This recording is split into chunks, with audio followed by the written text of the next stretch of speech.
Divided Sky is so unique in the sense that it's not like a normal rehab. Acute detox will happen in a hospital. It doesn't happen there. It's not a medical facility. Yeah. So it isn't a rehab. It's a sober retreat. That being said, Divided Sky has had plenty of guests who were deep in it and spent, a number of days under medical supervision before they went in. One of them was a very dear friend of mine. Mm-hmm. I don't want to give any anonymity away, but someone in our circle of friends who was connected to one of my best friends, is a best friend, but was deeply connected to one of my dearest friends for life. And this person was in very rough shape, lost their home and almost living on the street. And I donated... 7 of us each donated $1,000 each, even though, I started the place, we still wanted to pay so that this person would know that they still had friends. And that's the full cost. It's a very affordable. $7,500 is that? $7,500 all in. Yeah. Oh, really? Which is, a third or a quarter of any other mine was like facility. $30K or something like that. Yeah, it's usually $30,000 with insurance, but many people do not pay that much. Sure. We've had unhomed. Really? Yes, so far. I'm very proud of that fact. Yeah. It's an amazing place. Right. It's an incredible place. But anyway, and this person is now sober. We all thought, our friend group, that we were going to get the call that they were dead soon. Yeah. I mean, it was that bad. Sure. And straight to Divided Sky, I think with a stop for detox for a few days. Yeah. It's a warm, loving environment. I mean, I cried last time I went there. I mean, I can't even...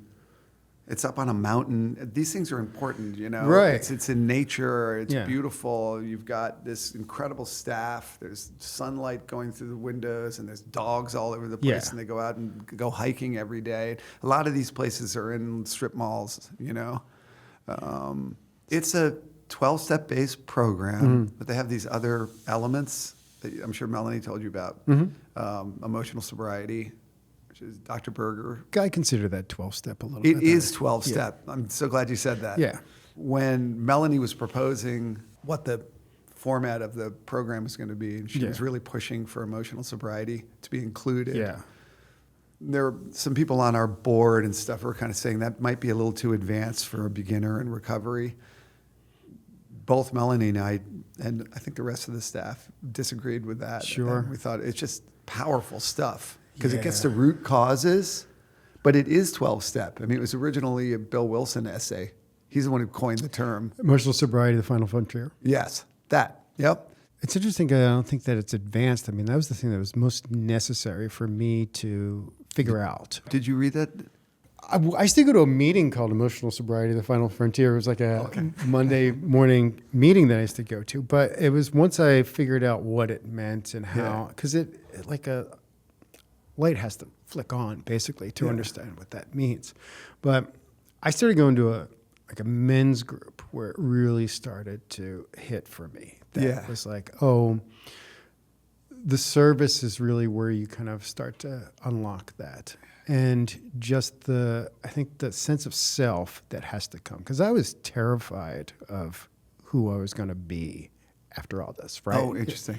Yeah. Because I didn't know. Like, I was very afraid to kind of tell jokes in front of people. Like, after I just got out, I'm like, well, maybe it's too soon.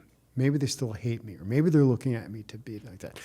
What's the sound of my voice? I didn't understand the sound of my voice in like certain conversations, right? Should I talk loudly? Should I eat the mic? I don't know. But that stuff does take a little while, I think, to kind of come to.